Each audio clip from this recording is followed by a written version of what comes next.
আমার ছেলেটা মালয়েশিয়া থাকে, আমাকে একটা ফোনও দেয় না, আমার একটা খবরও নেয় না, আমার বাজার করার জন্য দুইটা পয়সাও দেয় না। আমি অসুস্থ, আমার চিকিৎসার জন্য একটা ওষুধও কিনে দেয় না। কিন্তু বাবারে, কতটা বছর হয়ে গেল আমি আমার সন্তানের সাথে কথা বলি না। তুমি একটু যায়া দেখে আমার সন্তানটা কেমন আছে। আমার কিছু দরকার নাই, আমার কলিজার টুকরাটা ভালো থাকুক, সুস্থ থাকুক, এটাই আমি মা তার জন্য দোয়া করি। আল্লাহু আকবার।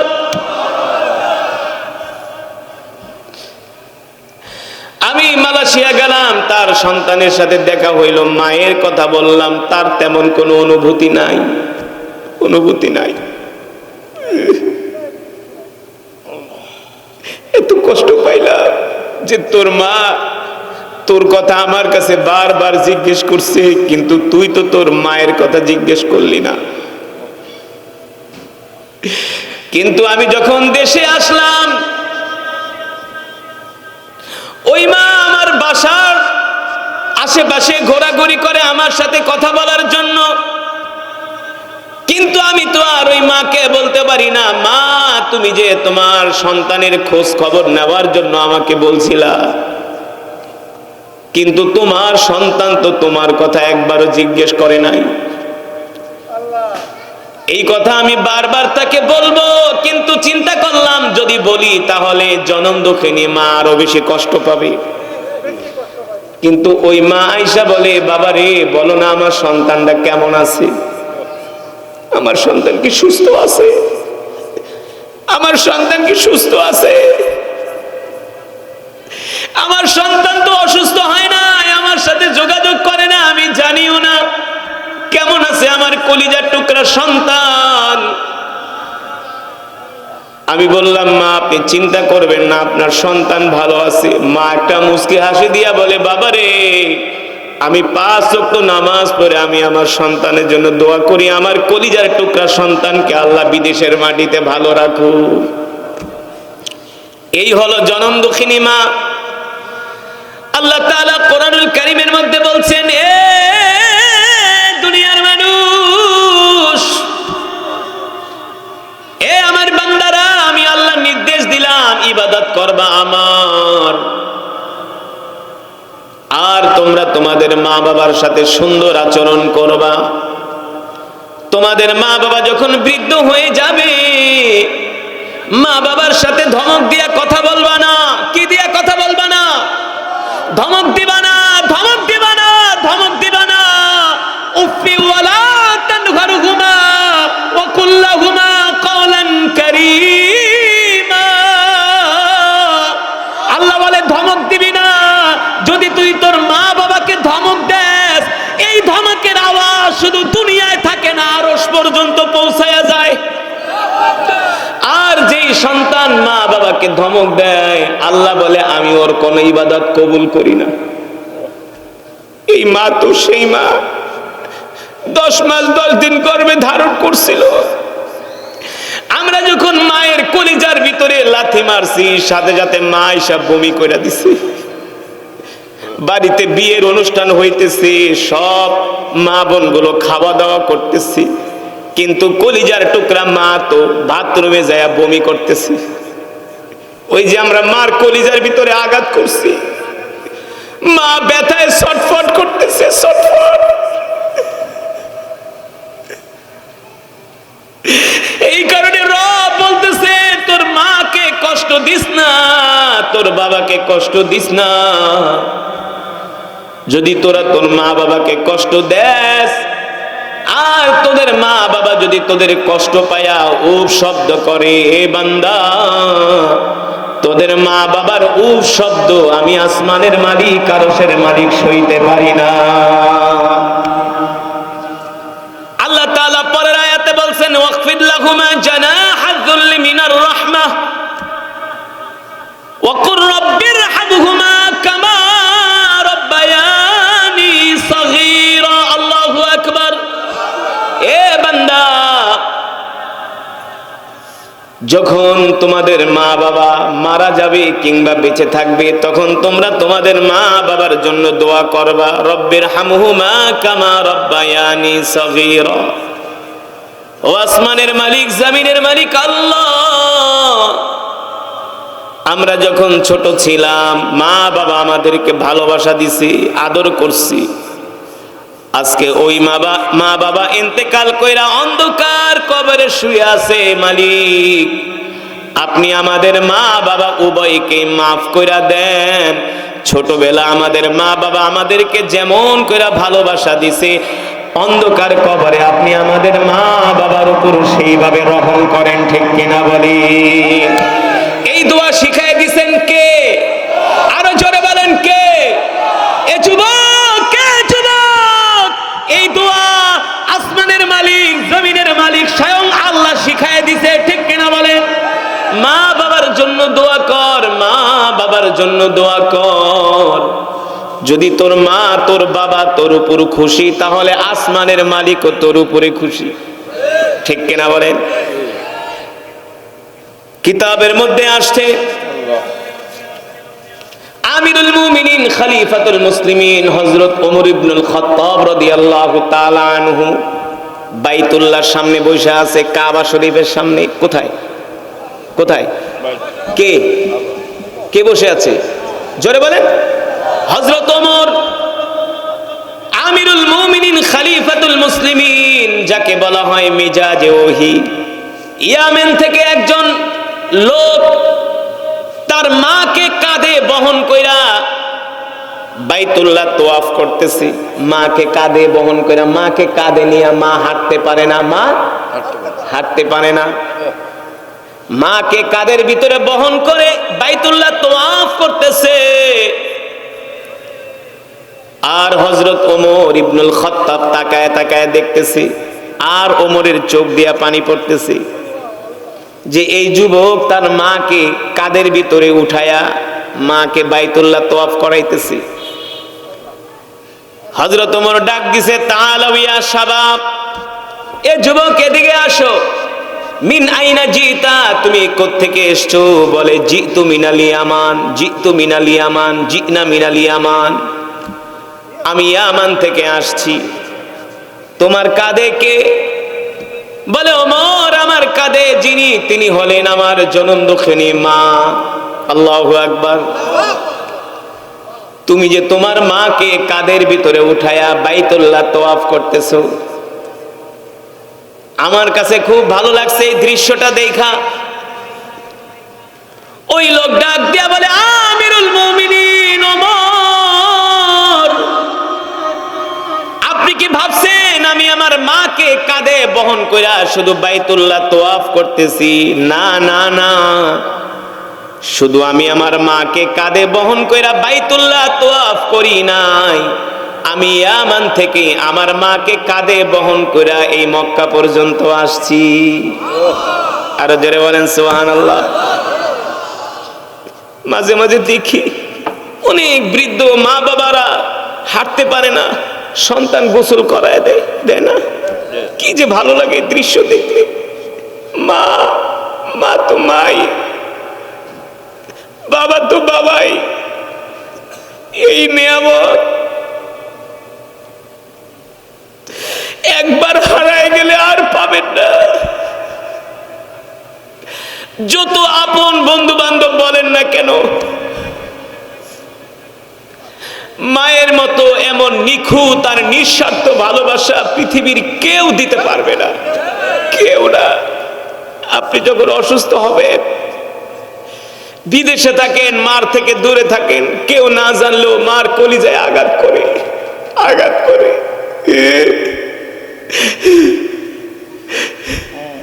মার কলিজায় আঘাত করে।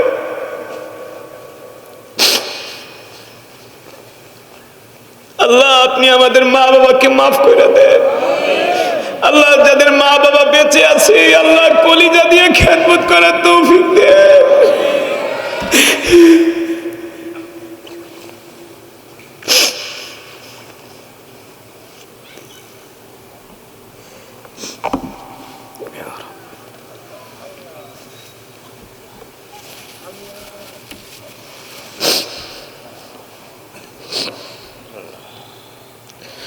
ওই যুবক ডাক দিয়া বলে, ওমর, আপনি কি ভাবছেন আমি আমার মাকে শুধু কাঁধে বহন করায়া বাইতুল্লাহ তওয়াফ করেছি? না না না, আমি আমার মাকে কাঁধে বহন করে সেই ইয়ামান থেকে মিনাল ইয়ামান ইলা মক্কা, আমি ইয়ামান থেকে মক্কা পর্যন্ত আমি আমার মাকে কাঁধে বহন করায় আনছি। আবার আমি আমার মাকে আমার কাঁধে বহন করে আমি মক্কা থেকে ইয়ামান পর্যন্ত যাব। আল্লাহু আকবার। এই কথা বলার পরে যুবক হযরত ওমরের সামনে আইসা বলে, ওমর, আমি যে আমার মাকে কাঁধে বহন করায়া ইয়ামান থেকে মক্কায় আসলাম, বাইতুল্লাহ তওয়াফ করাইলাম, 7টা চক্কর মারলাম, ওমর, আমি আমার মাকে কাঁধে বহন করায়া। ওমর, আপনি তো আমিরুল মুমিনিন, আপনি আমাকে একটা ফয়সালা করে দেন। এই যে আমার মাকে আমি কাঁধে বহন করায়া ইয়ামান থেকে মক্কায় আনলাম, বাইতুল্লাহ তওয়াফ করাইলাম, এত খেদমত করলাম, ওমর গো, আপনি বলেন আমি কি আমার মার হক আদায় করতে পারছি কিনা? হযরত ওমর চোখের পানি ছাইরা দিয়া বলেন, না না রে ভাই, তুমি ইয়ামান থেকে তোমার মাকে কাঁধে বহন করায়া মক্কায় আনছো, কাবাঘর তওয়াফ করাইছো, তুমি ভাবছো তুমি তোমার মা হক আদায় করতে পারছো? এতটুকুন খেদমত কইরা মায়ের হক আদায় করা তো দূরের কথা, তুমি যদি তোমার শরীরের চামড়াটা খুইলা জুতা বানায়া তোমার মায়ের পায়ে পরায় দাও, তারপরও মায়ের হক আদায় করতে পারবা না, তারপরও মায়ের হক আদায় করতে পারবা না। আল্লাহ রাব্বুল আলামিন মা বাবাকে এত মর্যাদা দিয়েছেন, মা বাবাকে এত সম্মান, এত ইজ্জত দান করেছেন, ঠিক কিনা বলেন? সেই আসমানের মালিক, জমিনের মালিক বইলা দিছে, বান্দারে, তোমরা তোমাদের মাকে কলিজা দিয়া ভালোবাসবা, হৃদয় দিয়া ভালোবাসবা, মায়ের সাথে বেয়াদবি করবা না, মাকে কষ্ট দিবা না। আল্লাহর পয়গম্বর বিশ্বনবী রাহমাতুল লিল আলামিন, তিনি তো ছোট বয়সে এতিম হয়ে গেছে। হযরত আব্দুল্লাহ তো ইন্তেকাল করছে। যখন হযরত আমিনার গর্ভে আল্লাহর পয়গম্বর রাহমাতুল লিল আলামিন, তখনই তো আল্লাহ রাসূলের পিতা হযরত আব্দুল্লাহ ইন্তেকাল করেছেন। আল্লাহর নবীর জন্মের পরে হযরত আমিনা রাদিয়াল্লাহু তাআলা আনহা, হযরত আমিনা তিনিও তো ইন্তেকাল করেছেন। ছোটবেলায় আল্লাহ নবী এতিম হয়ে গেছে। আল্লাহ নবীর যিনি লালন পালনের দায়িত্ব নিয়েছিলেন তার নাম হলো হযরত হালিমাতুস সাদিয়া। নাম কি? একজন বয়োবৃদ্ধ মহিলা হযরত হালিমাতুস সাদিয়া রাদিয়াল্লাহু তাআলা আনহা, যিনি আল্লাহর নবীকে লালন পালন করেছিলেন। মাঝে মাঝে হযরত হালিমাতুস সাদিয়া লাঠি ভর দিয়া দিয়া আল্লাহর নবীর মজমায় আসতেন। কি? হযরত হালিমাতুস সাদিয়া রাদিয়াল্লাহু তাআলা আনহা মাঝে মাঝে লাঠি ভর দিয়া আল্লাহর নবীর মজমায় আসতেন। ওই মজমার মধ্যে হযরত আবু বকর, ওমর, ওসমান, আলী, হযরত তালহা, জুবাইর ইবনুল আওয়াম, সাদ ইবনে আবি ওয়াক্কাস, আব্দুর রহমান ইবনে আওফ, হযরত জুবাইর, তালহার মতো জলিল কদর সাহাবীরা ওই মজমার মধ্যে বসা থাকতো। আর হযরত হালিমাতুস সাদিয়া লাঠি ভর দিয়া দিয়া আল্লাহর নবীর মজমায় আসতো। হযরত হালিমাতুস সাদিয়া রাদিয়াল্লাহু তাআলা আনহা যখন আল্লাহর নবীর মজমায় আসতো, সাথে সাথে আল্লাহর নবী তার গায়ের চাদর মোবারকটা হযরত হালিমাতুস সাদিয়ার জন্য বিছায়া দিত। বলতো, ইয়া উম্মি ইজলিস হুনাক। আল্লাহর নবীর গায়ের চাদর মোবারক একজন বৃদ্ধ মহিলা হযরত হালিমাতুস সাদিয়ার জন্য বিছিয়ে দিত। আর হালিমাতুস সাদিয়া যখন কথা বলতো, আল্লাহর নবী নিজের কান মোবারক হযরত হালিমাতুস সাদিয়ার মুখের কাছে নিয়ে বলতো, আম্মা জান, আপনি আস্তে আস্তে বলেন। বিনয়ের সাথে আল্লাহ নবী হযরত হালিমাতুস সাদিয়ার কথা শুনতো। মা বাবা বৃদ্ধ হয়ে গেলে মা বাবাকে ধমক দিবেন না যে জোরে কথা কও। আবার অনেক সময় অনেক মা বাবা বৃদ্ধ হইলে কানে কম শোনে, শোনে কি শোনে না? একবার কইলে দুইবার কইলে মা বাবা বুঝে না। ওই সময় অনেক যুবক মা বাবারে ধমক দেখে, এতবার কই বুঝো না কেন? সে তো বয়স হওয়ার কারণে তার শ্রবণ শক্তি লোপ পাইয়া গেছে। ওই সময় মা বাবাকে ধমক দেওয়া যাবে না। তোমার যদি শুনতে অসুবিধা হয় তাহলে মায়ের মুখের কাছে তুমি তোমার কান নিবা, নিয়ে বলবা মা তুমি বলো, আস্তে আস্তে বলো আমি শুনতেছি। মা বাবারে ধমক দিবা না। কথা মনে রাখো, যদি তুমি তোমার মা বাবারে ধমক দাও একদিন তোমার সন্তানও তোমাকে ধমক দিবে। কথাটা মনে রাখো। যদি মা বাবারে তুমি এখন ধমক দিয়া মায়ের মনে কষ্ট দাও, এমনও সময় আসতে পারে তোমার সন্তান তোমার চোখের সামনে তোমার সাথে এমন বেয়াদবি করবে যেটা কল্পনাও করতে পারবা না। কামা তাদিনু তুদানু, যেমন কর্ম তেমন ফল তুমি পাবা। ঠিক কিনা বলে? বৃদ্ধ বয়সে যদি তুমি তোমার মা বাবার সাথে কোমল আর নরম আচরণ করো, আল্লাহর কসম করে বলি তুমি বৃদ্ধ হয়ে গেলে তোমার সন্তানও তোমার সাথে নরম আর কোমল আচরণ করবে। ঠিক কিনা বলেন? তুমি যদি এখন তোমার মা বাবার জন্য ওয়াজ মাহফিলে আইসা দোয়া করো, কি করো? এই যে আজকের মাহফিলে দোয়া হবে না? চোখের পানি ছাইরা মা বাবার জন্য যদি দোয়া করেন, আপনার ইন্তেকালের পরে আপনার সন্তানরাও আপনার জন্য দোয়া করবে। আপনি যদি আপনার মা বাবার জন্য দোয়া না করেন, আপনার ইন্তেকালের পরে আপনার সন্তানরাও আপনার জন্য দোয়া করবে, নয়কারের না। কথাটা মনে রাখবেন। আপনার সন্তানরাও আপনার জন্য দোয়া করবে না। এই কারণে মা বাবার জন্য বেশি বেশি দোয়া করতে হবে। মা বাবার সাথে সুন্দর আর কোমল আর নরম আচরণ করতে হবে। যেটা বলছিলাম, হযরত হালিমাতুস সাদিয়া যখন কথা বলতেন, রাহমাতুল লিল আলামিন নিজে হযরত হালিমাতুস সাদিয়ার মুখের কাছে কান নিয়া বিনয়ের সাথে আল্লাহর নবী কথা শুনতেন। অনেক সাহাবীরা তো আর জানে না, কারণ অনেকে তো অনেক পরে ইসলাম গ্রহণ করছে। কিন্তু আল্লাহর নবীর শৈশব সম্বন্ধে, কে তাকে আল্লাহর নবীকে বড় করছে, লালন পালন করছে, এটা তো অনেক সাহাবীরা জানতো না। যখন হালিমাতুস সাদিয়া মজমা থেকে চলে যাইতেন, যখন হযরত হালিমাতুস সাদিয়া দাঁড়াতেন, আল্লাহর নবীও দাঁড়াইতো। হযরত হালিমাতুস সাদিয়ার লাঠিটা আগায় দিত।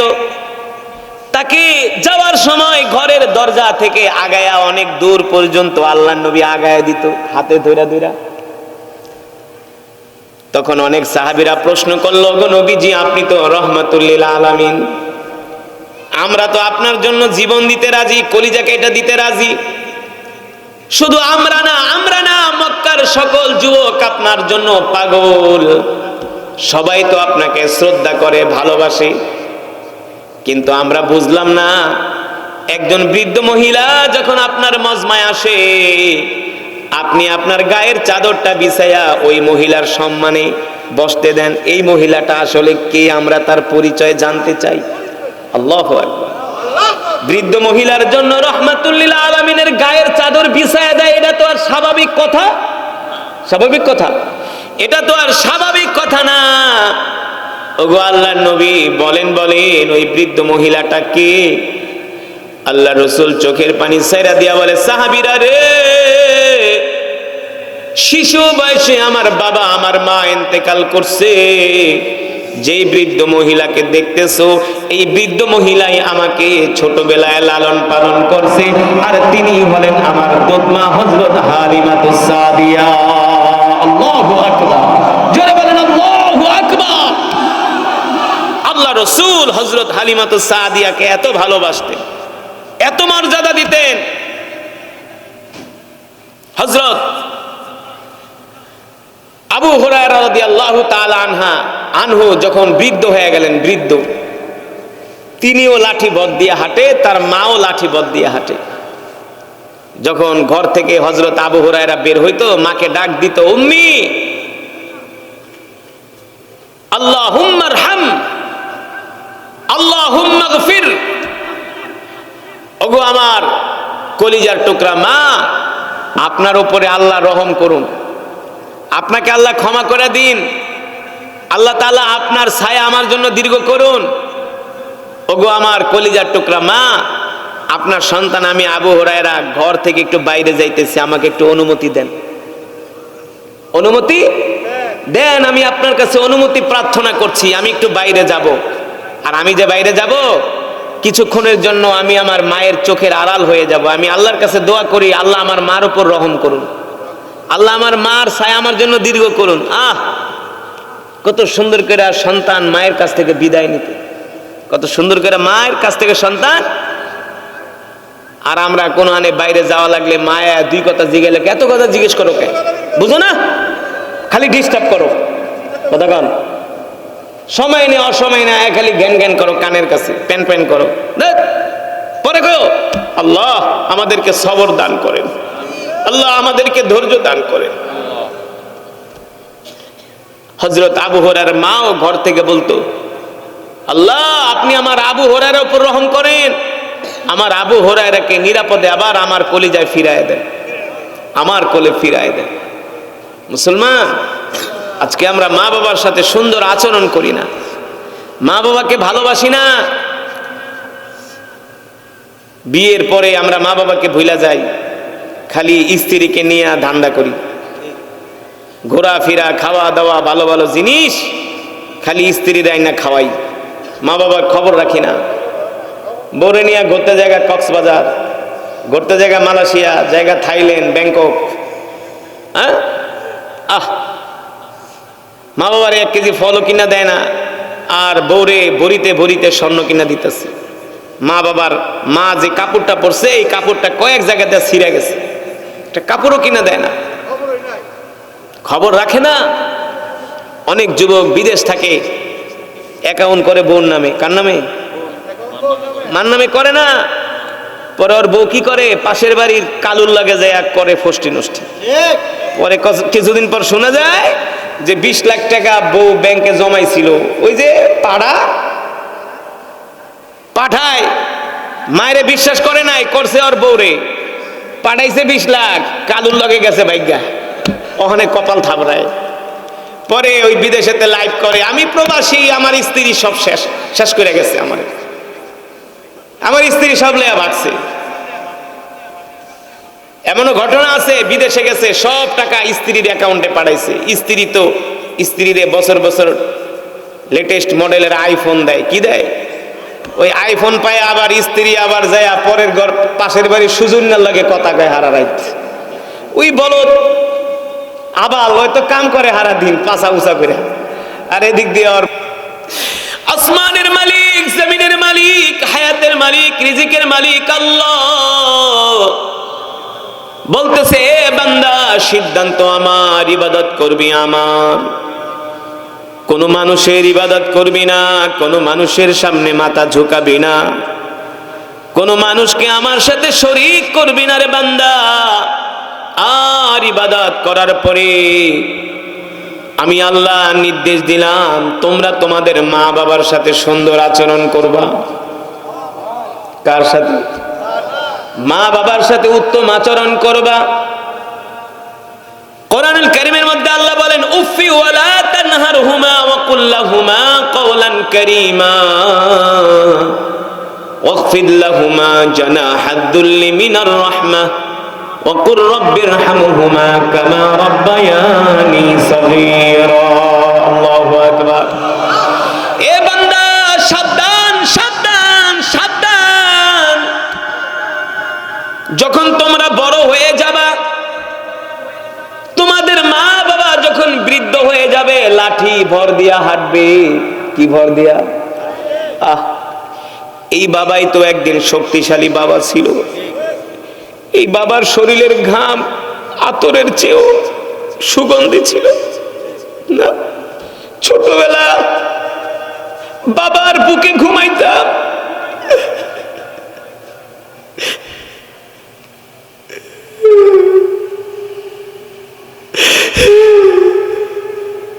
ওই বাবার শরীরের ঘাম, শরীরের ঘামের ঘ্রাণ এখনো মনে পড়ে। ওই বাবার শরীরের গন্ধ এখনো ভুলতে পারি না। ওই বাবা অসুস্থ হলে কোলে করে কাঁধে করে ডাক্তারের কাছে নিয়ে যেত। ওই বাবা অসুস্থ হতো, নিজে ওষুধ কিনে, ওষুধ না কিনে বান্দান তার সন্তানকে ওষুধ কিনে দিত। ঠিক কিনা বলেন? নিজে দিনের পর দিন অসুস্থ থাকতো, কিন্তু ডাক্তারের কাছে যাইতো না। সন্তান অসুস্থ হয়ে গেলে বাবা আর সইতে পারতো না। এক ভাইকে নিত এক কাঁধে, আর এক ভাইকে নিত আর এক কাঁধে। এক ভাইকে এক কাঁধে, আর এক বোনকে আর এক কাঁধে। যখন আমরা হাঁটতে পারতাম না, ওই বাবাই তো হাত ধরে ধরে আমাদেরকে হাঁটা শিখিয়েছেন। ঠিক কিনা বলেন? বারবার পড়ে যেতাম, হাঁটতে পারতাম না। বাবা দৌড়ে যায় হাত ধরে বলতো, আমার বাবা লাভ দিছে, আমার বাবা লাভ দিছে। কত আদর করতো বাবা। আর মা তো 10 মাস 10 দিন গর্ভে ধারণ করে আমাদেরকে লালন করছে। নিজে না খায়া সন্তানকে খাওয়াইছে, নিজে না খায়া সন্তানকে খাওয়াইছে। 2017 সনের ঘটনা। আমি একবার দেশের বাহিরে গেলাম। আমার এলাকার একজন যুবক মালয়েশিয়াতে থাকে। ওই মালয়েশিয়া যায়া বইয়ের নামে অ্যাকাউন্ট করছে। বইয়ের নামে সব টাকাগুলো বইয়ের অ্যাকাউন্টে পাঠায়, তার স্ত্রীর অ্যাকাউন্টে পাঠায়। মায়ের খবর রাখে না, মাকে ঠিক মতো বাজারও করে দেয় না।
واخفض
صغيرا.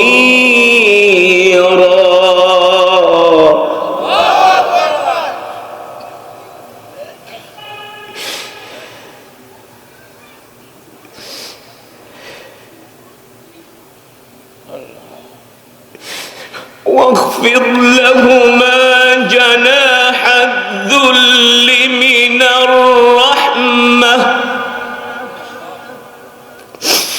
واخفض لهما جناح الذل من الرحمة وقل رب ارحمهما كما ربياني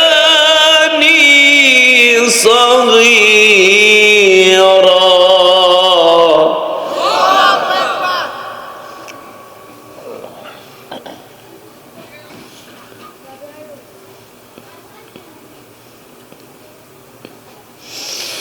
واخفض لهما جناح الذل من الرحمة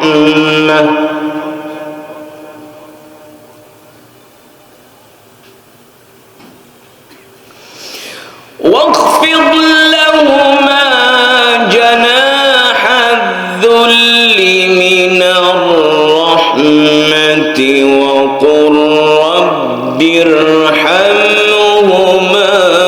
كما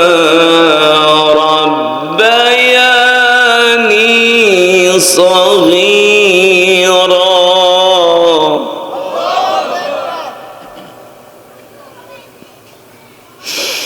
ربكم أعلم بما في نفوسكم إن تكونوا صالحين فإنه كان للأوابين غفورا.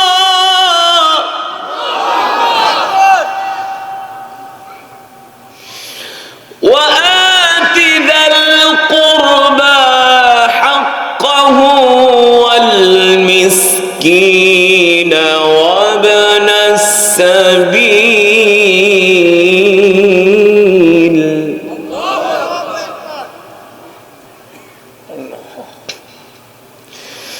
وآت ذا القربى حقه والمسكين وابن السبيل ولا تبذر تبذيرا.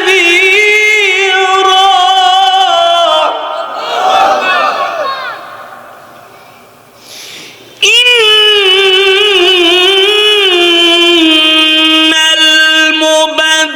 المبذرين كانوا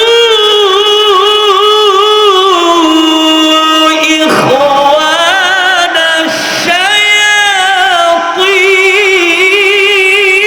الشياطين.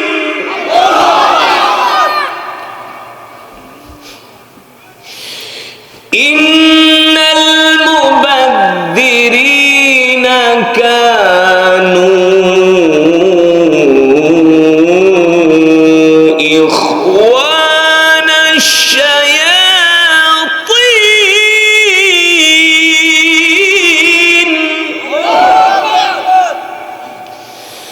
وكان الشيطان لربه كفورا.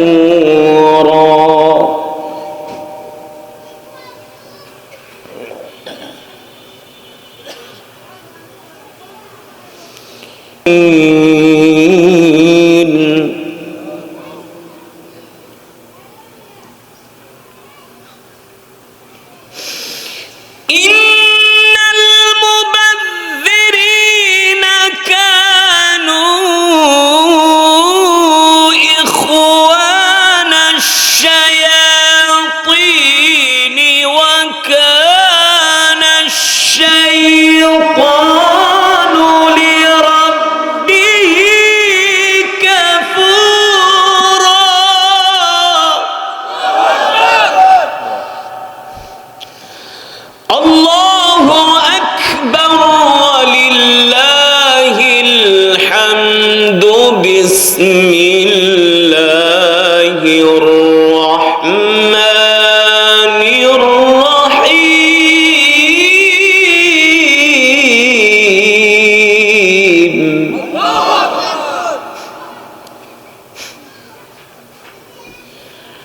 بسم الله الرحمن الرحيم قل هو الله قل هو الله أحد الله الصمد لم يلد ولم يولد ولم يكن له كفوا أحد بسم الله الرحمن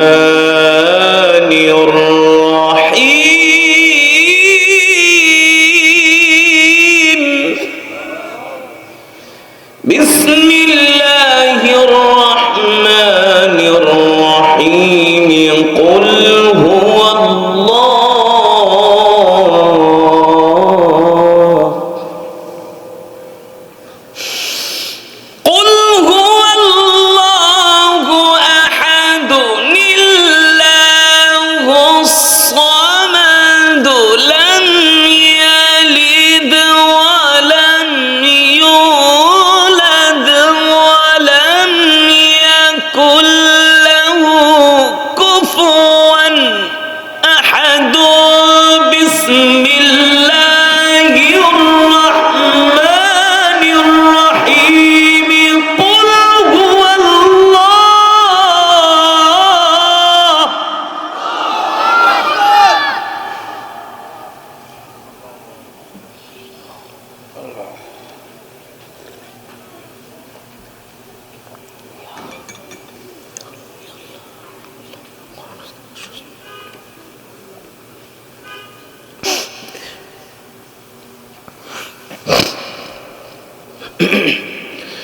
بسم الله الرحمن الرحيم قل هو الله أحد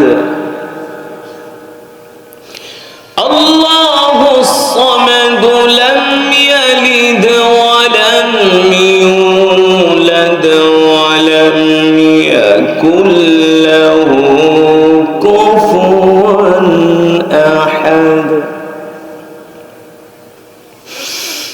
لم يلد ولم يولد ولم يكن له كفوا أحد بسم الله الرحمن الرحيم الحمد لله رب العالمين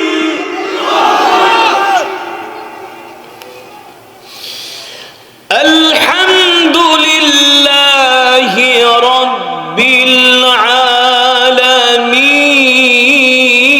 العالمين الرحمن الرحيم مالك يوم الدين مالك يوم الدين مالك يوم الدين إياك نعبد وإياك نستعين إياك نعبد وإياك نستعين اهدنا الصراط المستقيم اهدنا الصراط المستقيم صراط الذين أنعمت عليهم غير المغضوب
ذلك الكتاب لا ريب فيه هدى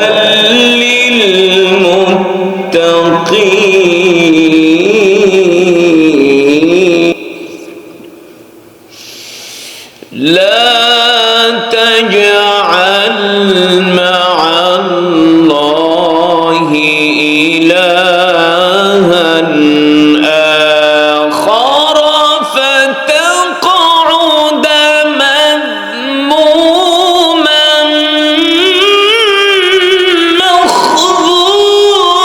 مخذولا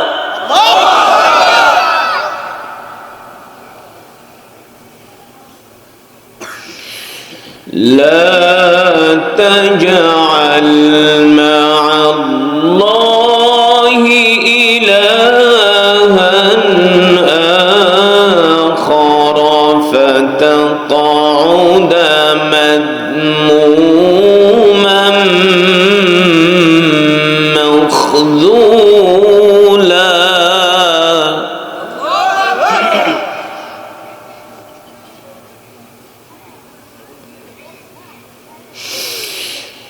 وقضى ربك ألا تعبدوا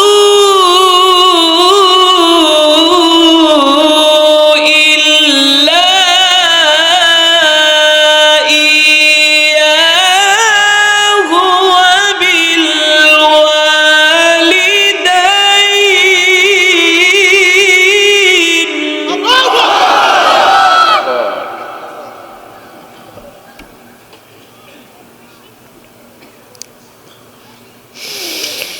وقضى ربك ألا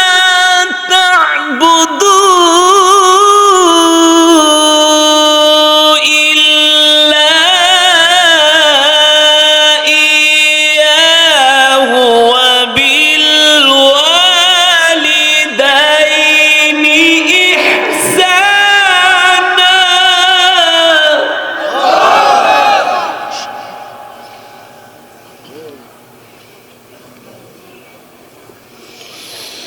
وقضى ربك ألا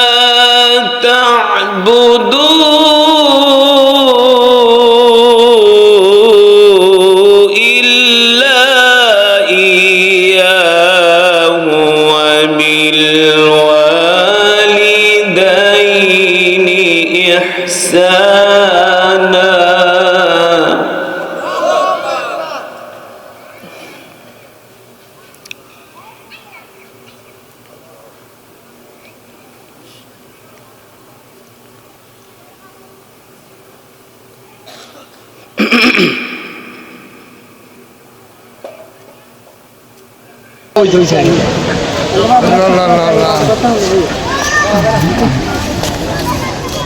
দেখি